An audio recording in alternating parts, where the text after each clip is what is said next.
이 도시는 두 번 세계의 중심이 되었다. 한 도시가 세계사의 중심이 되는 일은 흔치 않습니다. 그런데 이 도시는 두 번 그렇게 됐습니다. 1914년 6월, 이 짧은 다리 곁에서 자동차 한 대가 길을 잘못 들었습니다. 차가 다시 방향을 잡으려고 멈춘 순간 총성이 울렸습니다. 이 암살은 이미 긴장으로 가득했던 유럽에 불을 붙였습니다. 1984년, 이 도시는 동계올림픽을 열었습니다. 그리고 8년 뒤 올림픽의 흔적이 남은 산에서 도시를 향해 총이 겨눠졌습니다. 사라예보, 보스니아 헤르체고비나의 수도입니다. 오늘은 이 도시를 500m씩 천천히 걸어보겠습니다.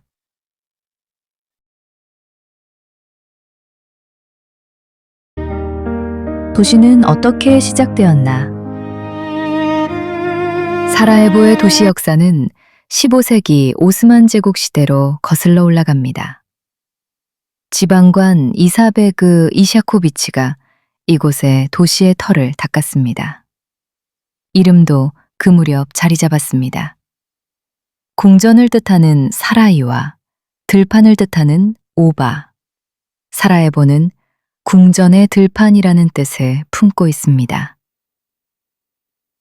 16세기에는 총독 가지 후스레브베그가 도시에 뼈대를 세웠습니다. 그는 모스크와 학교, 목욕탕과 시장, 먼 길을 온 상인들이 머물 숙소를 지었습니다. 와크프라 부르는 자선재단 방식이었습니다. 시설에서 나온 수익이 다시 도시를 돌보도록 한 것입니다. 오늘 바슈차르시아의 중심을 이루는 주요 시설 상당수가 그의 시대에 세워졌습니다. 그 재단의 전통도 지금까지 이어집니다. 한 사람이 남긴 뜻이 수백 년 뒤의 도시를 여전히 돌보고 있는 셈입니다. 이 골목에서는 지금도 구리를 두드립니다. 수백 년이 지난 지금도 같은 소리가 골목을 채웁니다. 도시의 주인이 바뀌고 큰 불과 전쟁을 겪는 동안에도 사람의 손은 생활의 도구를 만들어 왔습니다. 보스니아에서는 커피 곁에 각설탕이나 라하트 로쿰이라는 달콤한 과자를 곁들이기도 합니다. 제가 각설탕으로 기억했던 네모난 과자는 사진을 다시 보니 로쿰이었습니다. 저는 전통 카페가 아니라 호텔 식당에서 이 달콤한 로쿰과 커피를 함께 맛보았습니다. 장소는 달랐지만 커피 한 잔을 서두르지 않고 나누는 이 도시의 분위기는 충분히 느낄 수 있었습니다.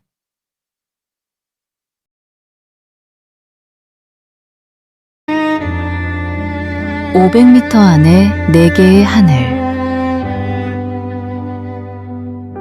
천천히 걸어서 30분. 그 안에 4개의 종교가 있습니다. 이슬람 사원의 첨탑, 가톨릭 대성당의 종탑, 정교회의 종근 지붕, 그리고 골목 안쪽의 시나고그. 반경 500m 안에 서로 다른 기도의 공간이 자리합니다. 처음부터 한 번에 설계된 풍경이라기보다 400년의 시간이 한 겹씩 쌓여 만들어진 풍경입니다. 이 표식 앞에서 한 발 앞으로 나가면 오스만의 도시가, 한 발 뒤로 물러서면 오스트리아의 도시가 시작됩니다. 1878년 오스트리아 헝가리 제국의 통치가 시작되면서 도시 서쪽에는 빈을 닮은 건축이 들어섰습니다. 그 경계가 지금도 발 아래 남아 있습니다. 1492년 스페인에서 추방된 세파르디 유대인들이 이 지역에 정착했습니다. 이슬람과 가톨릭, 정교회와 유대교가 가까이 공존하면서 사라예보는 유럽의 예루살렘이라 불리게 됩니다. 그들의 역사와 함께 전해진 책 한 권이 있습니다. 14세기 무렵 스페인에서 제작된 채색 필사본 사라예보 하가다입니다. 제2차 세계대전 때 박물관 관계자는 나치의 손에서 이 책을 빼돌려 안전한 곳에 숨겼습니다. 1990년대 전쟁 때에도 다시 안전한 장소로 옮겨졌습니다. 도시가 불타는 동안 사람들이 목숨을 걸고 지킨 것이 책 한 권이었습니다. 사람이 책을 살렸고 그 책은 다시 사라예보가 품어온 공존의 역사를 증언했습니다. 사라예보의 책이 겪은 또 하나의 비극도 있습니다. 1992년 8월 시청이자 국립도서관으로 쓰이던 비에치니차가 폭격으로 불탔고 방대한 장서가 사라졌습니다. 복원은 1996년에 시작돼 2014년에 마무리됐습니다. 저는 이 건물 안을 직접 보지는 못했지만 다시 세워진 도서관의 모습은 이 도시가 무엇을 되찾으려 했는지를 보여줍니다. 건물만이 아니라 기록과 기억이 돌아올 자리를 다시 만든 것입니다.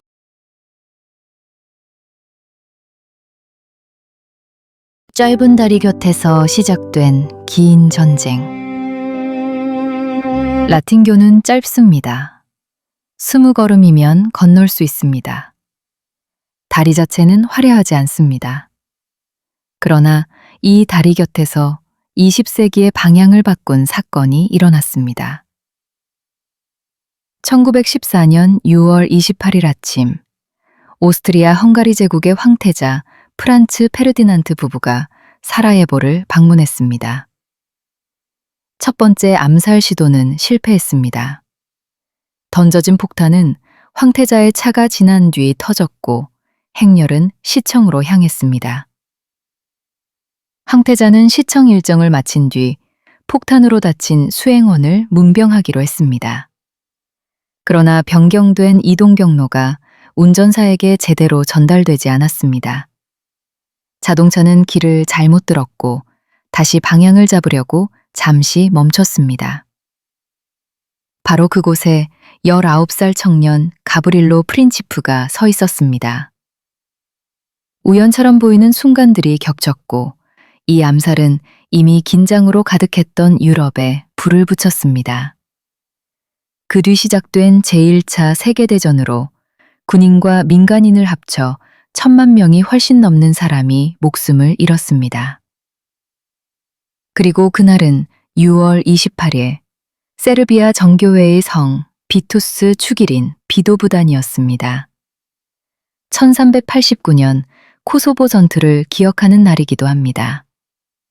그날 점령국의 황태자가 이 땅을 사열했다는 사실은 사건에 또 다른 역사적 무게를 더했습니다. 유고슬라비아 시절 프린치프가 서 있던 자리에는 발자국 모양 동판이 있었습니다. 사람들은 그 위에 발을 맞추며 그를 저항의 영웅으로 기억했습니다. 1990년대에 동판은 제거됐습니다. 그러나 도시 경계를 넘어 이스토치노 사라예보로 가면 그의 동상이 서 있습니다. 한쪽에서 지운 자리를 다른 쪽에서는 세웠습니다. 그를 어떻게 부를 것인가? 저는 이 영상에서 답을 내리지 않겠습니다. 이 도시에서 역사는 하나가 아니고 누구에게 묻느냐에 따라 답이 달라지기 때문입니다.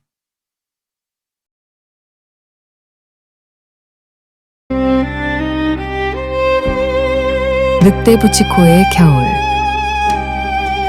1984년 사라예보는 동계올림픽을 열었습니다. 사회주의 국가에서 열린 첫 동계올림픽이었습니다. 마스코트는 늑대 부치코였습니다. 이 도시 사람들은 지금도 그때를 이야기할 때 얼굴이 달라집니다. 세계가 손님으로 왔고 도시는 그 손님들을 기쁘게 맞았습니다. 서로 다른 사람들이 함께 살아온 도시의 자신감이 가장 환하게 빛나던 겨울이었습니다. 1959년에 처음 놓인 이 케이블카는 1984년 올림픽 때 세계의 손님들을 산으로 실어 날랐습니다. 전쟁 중 파괴된 뒤 오랫동안 멈춰 있다가 2018년에 다시 도시와 사나리였습니다. 케이블카 3부 정류장 가까이에는 옛 봅슬레이 트랙이 남아 있습니다. 지금은 그래피티로 덮인 채 산책과 자전거를 즐기는 공간으로도 이용됩니다. 그러나 전쟁이 시작되자 이 산과 올림픽 시설 주변은 군사진지로 이용됐습니다. 관중이 도시를 바라보던 산 위에서 이번에는 도시를 향해 총과 포가 겨눠졌습니다. 콘크리트 구조물은 몸을 숨기기에 알맞았습니다. 저는 오랫동안 여행을 설계해 왔습니다. 사람들을 산에 데려가 전망이 가장 좋은 자리에 세우고 아래를 바라보게 하는 것이 제 일이었습니다. 그래서 이 산의 역사를 알게 되었을 때 아름다운 전망이 전쟁에서는 얼마나 두려운 위치가 될 수 있는지 새삼 생각하게 됐습니다. 전망이 좋은 자리는 겨누기에도 좋은 자리였습니다.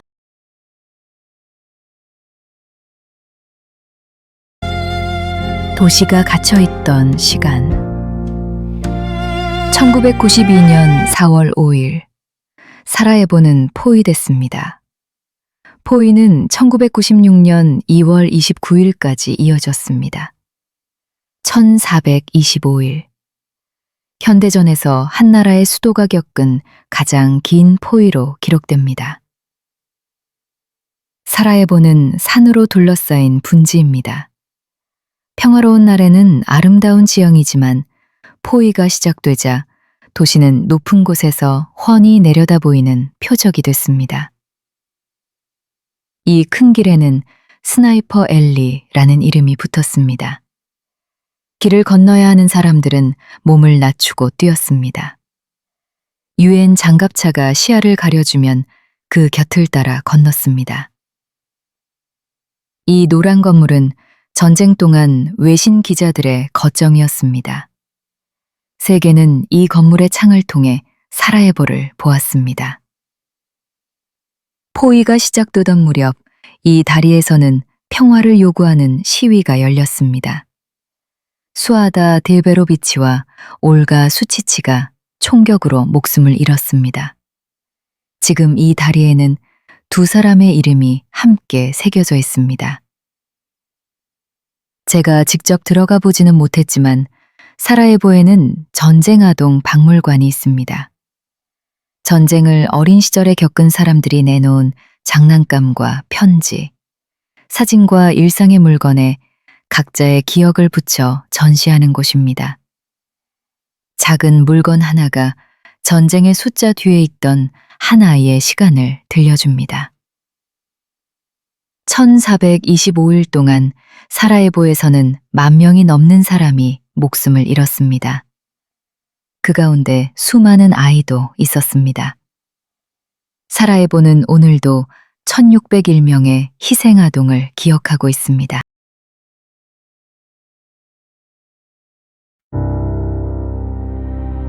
구원의 터널. 일리자의 어느 평범한 집 마당에는 지금도 터널 입구가 남아 있습니다. 포위된 도시에서 바깥으로 이어질 가능성이 남아있던 곳은 공항 주변이었습니다. 그러나 활주로는 유엔이 관리했고 지상으로 건너는 일은 목숨을 거는 일이었습니다. 그래서 사람들은 활주로 아래로 굴을 팠습니다. 1993년 삽과 곡괭이와 손수레로 양쪽에서 파들어가 넉 달 만에 길을 이었습니다. 높이는 약 1.6m. 키가 큰 사람은 허리를 펼 수 없었습니다. 물이 차 장화가 필요했고 공기가 부족해 환기장치를 사용해야 했습니다. 이 굴로 식량과 의약품이 들어왔고 사람들이 오갔습니다. 환자와 학생, 군인과 시민이 이 길을 지났고 알리아 이제트베고비치 대통령도 이동용 의자에 실려 터널을 통과했습니다. 지금은 터널의 일부 구간만 보존되어 관람할 수 있습니다. 저는 그 안에 들어가 보지는 못했습니다. 그러나 높이 약 1.6m의 어둡고 축축한 통로를 사람들이 짐을 지고 아이를 업고 부상자를 옮기며 오갔다는 사실만으로도 그 길의 무게가 전해집니다. 굴은 길이 없을 때 사람이 만드는 마지막 길입니다. 위로 갈 수 없고 옆으로 갈 수 없을 때 사람은 아래로 팝니다. 이 터널의 이름은 투넬 스파사, 구원의 터널이라는 뜻입니다.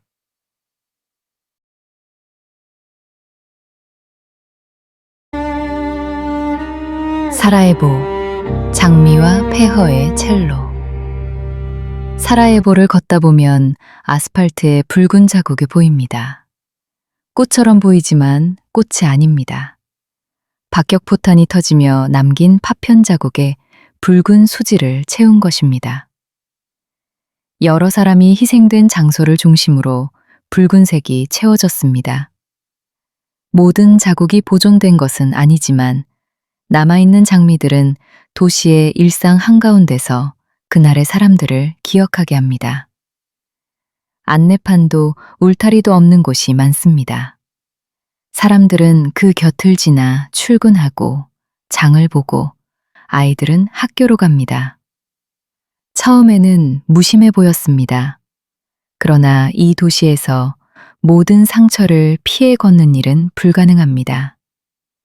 삶은 기억을 밟아 지우는 것이 아니라 기억을 품은 채 그 곁을 지나 계속되는 것인지도 모릅니다. 1992년 5월, 빵을 사려고 기다리던 시민들 곁에 포탄이 떨어져 많은 사람이 목숨을 잃었습니다. 이후 사라예보 오페라의 첼리스트 베드란 스마일로비치는 폐허가 된 거리와 건물에서 첼로를 연주했습니다. 폭격 속에서도 음악과 도시의 삶이 끝나지 않았다는 것을 보여주기 위해서였습니다. 폐허에서 첼로를 켜는 일이 비현실적으로 보일 수 있습니다. 그러나 더 비현실적인 것은 사람들이 사는 도시에 포탄을 쏘는 일이었습니다. 그의 연주는 도시가 아직 죽지 않았다는 것을 알리는 소리였습니다. 살아있다는 것은 저절로 이어지는 일이 아니어서 누군가는 오늘도 삶을 선택하고 있다는 사실을 보여주어야 했습니다.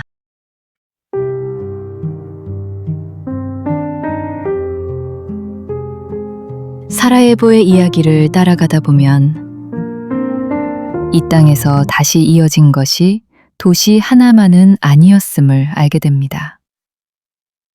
사라예보에서 남쪽으로 길을 따라 내려가면 네르트바 강을 품은 도시 모스타르에 닿습니다. 강 위에는 오래된 다리 스타리모스트가 놓여 있습니다. 오랫동안 서로 다른 사람과 문화를 이어주었던 이 다리는 전쟁 중 무너졌다가 다시 세워졌습니다. 제가 걸었던 모스타르의 골목과 강가에는 전쟁의 상처만 남아있지 않았습니다. 다시 다리를 건너는 사람들, 물가에 앉아 쉬는 여행자들, 오래된 돌길 위에서 이어지는 평범한 하루가 있었습니다. 무너진 다리를 복원한다는 것은 단지 돌을 다시 쌓는 일이 아니었을 것입니다. 끊어진 길과 기억, 사람과 사람 사이의 시간을 다시 잇는 일이었습니다. 불탄 도서관이 다시 문을 열고 무너진 다리가 다시 강을 건너게 했듯이 보스니아의 사람들도 삶의 길을 다시 이어가고 있었습니다.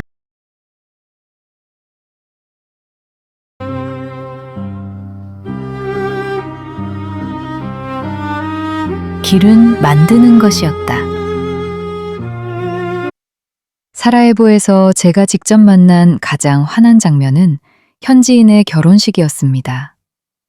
하객들과 함께 음악을 듣고 춤추며 축하했습니다.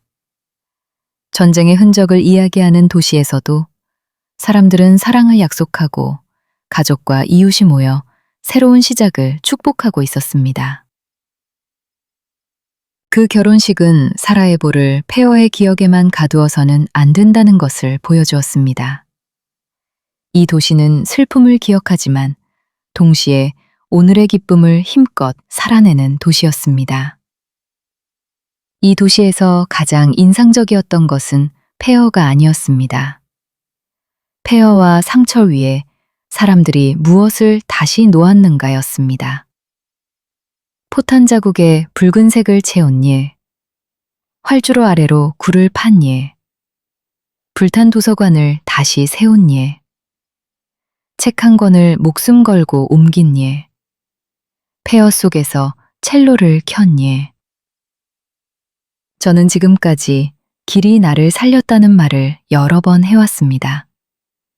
막다른 데 몰릴 때마다 배낭을 메고 나갔고 걷다 보면 어떻게든 다음 걸음이 생겼습니다.